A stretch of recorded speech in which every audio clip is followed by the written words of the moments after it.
Dear Patriots, before the news starts, please subscribe to our patriotic channel by clicking the subscribe button. Give us a thumbs up to this video. Don't forget to leave your opinion below in the comments section. Share the news on Facebook and Twitter so your friends see it. Thank you. Incredible Ben Carson's quiet contribution to struggling school kids will make every American cry. Current Secretary of Housing and Urban Development and former neurosurgeon Ben Carson has been keeping a low profile in the Trump administration so far. But just because he's not in the news every day, doesn't mean he stopped doing good deeds. A brand new Carson Reading Room opened late September at Hammock Pointe Elementary School in West Boca, Florida, the Sun-Sentinel reports. The room will provide a safe and fun space for leisure reading for kids at the school, many of whom come from underprivileged backgrounds. Principal Stephanie Cook talked about the impact the room will have on the kids. There are well over 1,000 books, and we did a lot of research and a lot of time was spent getting good quality books. So we have books in Spanish, Portuguese, French Creole, and there are a few Russian books because we have some Russian students. We are very diverse. Apparently, the school already has had some special reading events because of the room. We had a group assembly in the cafeteria and a third grade class recited the poem Open a Book, and the entire second grade sang Dr. Seuss We Love You. Carson set up the Carson Scholars Fund in 1994, decades before he decided to run for president. The fund has two goals: to give out scholarship money to college-bound students and to facilitate the establishment of Carson Reading Rooms. Carson has an inspiring life story. Born in destitution to a single, illiterate mom in Detroit, Carson worked hard and became one of the best pediatric neurosurgeons in the world. He credits much of his success with his mother's insistence on education and reading for her children. The Carson Scholars Fund has opened over 170 reading rooms and has given over $2 million in scholarships to students all over the country. Carson stepped down from the fund's board in March to focus on his duties at HUD, but the legacy of his foundation is incredible and is providing a real impact for underprivileged kids throughout the U.S. You'll never hear about stuff like this on the mainstream media, and Ben Carson isn't one to brag about himself, so let's show Dr. Carson some love and appreciation and share this nice story loud and proud. HD Sun-Sentinel.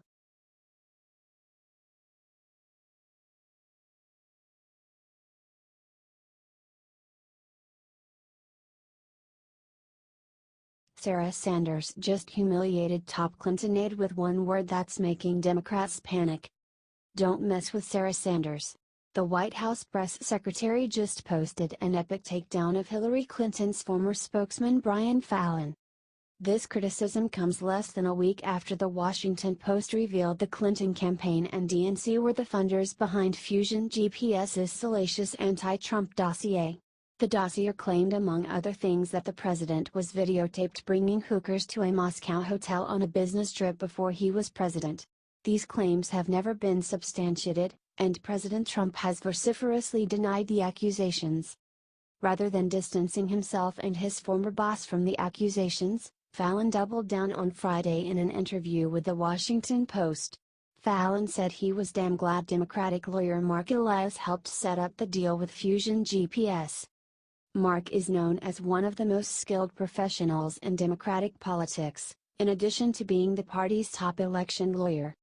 I am damn glad he pursued this on behalf of our campaign and only regret more of this material was not verified in time for the voters to learn it before the election. These Democrats really have no shame. These are the same kind of people that screamed to high heaven when Donald Trump Jr. met with a Russian lawyer for a few minutes, allegedly to hear dirt on Hillary Clinton, which never materialized. Wham! The key word here is colluded. The ex-spy who compiled the dossier, British national Christopher Steele, has been accused of using information purposefully provided by Russian officials to undermine the Trump administration. That's the real Russia scandal for you, but you won't hear that on CNN. Sick of the Democrats and their lies and hypocrisy? Help Sarah Sanders and share it out, patriots. HT Washington Examiner.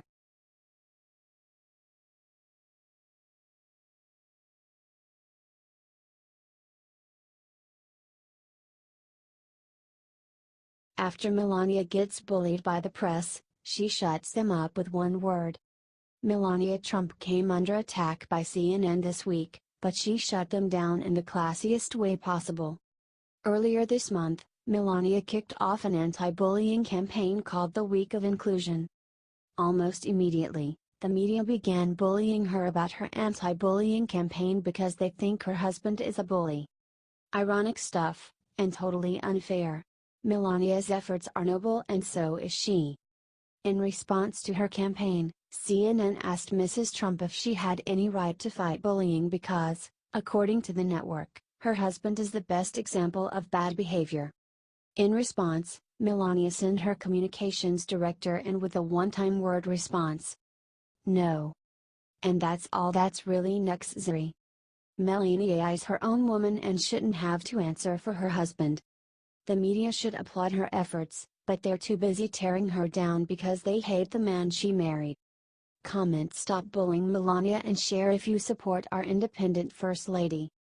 We need to send her all our love so she can see past the media smears.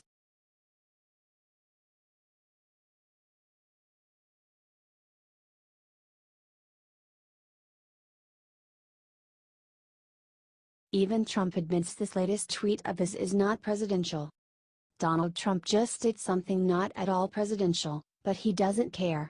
He knew it wasn't presidential before he did it and he did it anyway. As usual, the remark came by way of Twitter, and was an attack on ultra-liberal movie director Michael Moore. While not at all presidential, I must point out that the sloppy Michael Moore show on Broadway was a total bomb and was forced to close. Sad. The president wrote. As always, the tweet was good for a laugh. And don't feel too bad for Michael Moore. He doesn't deserve your sympathy. Over the course of the last year, he wanted to overthrow Trump, tried to take him down with a movie and claimed he wasn't a legitimate president.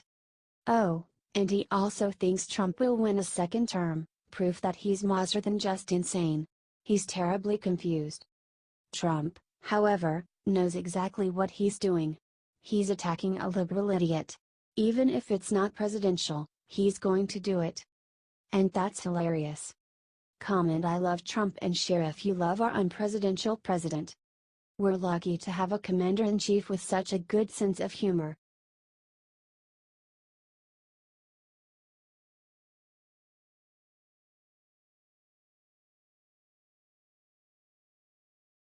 Ruth Bader Ginsburg breaks silence on health rumors that may cause her to retire. Trump said a few weeks ago that he thought he was going to name a few new Supreme Court justices before his first, let alone, second term was up. And with all the health rumors and age rumors swirling around the older, and sad for the left, liberal judges, Trump's prediction did not seem a stretch. Specifically when it comes to Ruth Bader Ginsburg. And in a shocking report just published by The Hill, Ruth addresses these rumors and puts the talk to rest, at least for a while. This is common for judges to deny they are leaving before actually leaving, so we shall see. Ginsburg said about the retirement rumors. My answer is as long as I can do the job full steam, I will do it, Ginsburg said, receiving a liberal sigh of relief you can hear all the way from D.C. to California. I used to have an answer, it worked for a lot of years.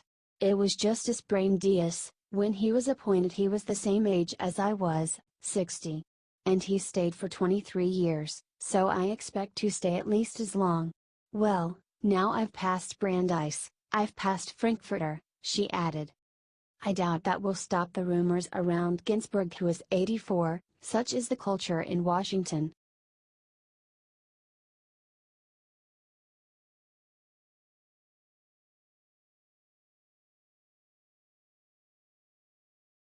What Gorka just said about putting Hillary Clinton in the electric chair will get him kicked off TV.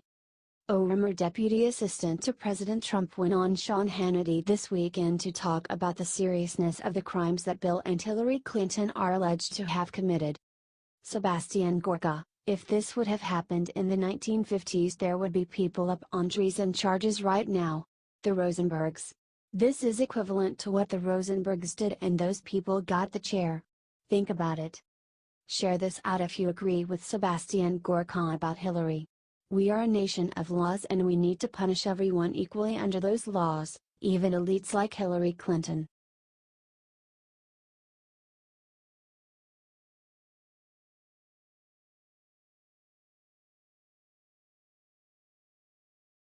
Scott Walker discovers easy way to expose CNN for frauds they really are. Scott Walker does not suffer fools. And certainly not media fools like this CNN reporter that he just exposed. In the worst way possible, as he did the entire network of CNN. For they are the ones that gave this so-called reporter a platform. And you will not be surprised to find out the guy used to be Hillary Clinton's spokesman. His name is Brian Fallon, and after Hillary lost, CNN scooped him up and gave him a job as a political contributor. He weighed in on the critical and hotly contested Virginia governor race and went low. The race features Ed Gillespie versus some Democrat lightweight, and Fallon is trying to tip the scales, something reporters should not be doing. Fallon called Gillespie a white supremacist, and Scott Walker, acting in his capacity as RGA chairman, immediately hit back and exposed him and CNN for the frauds they really are.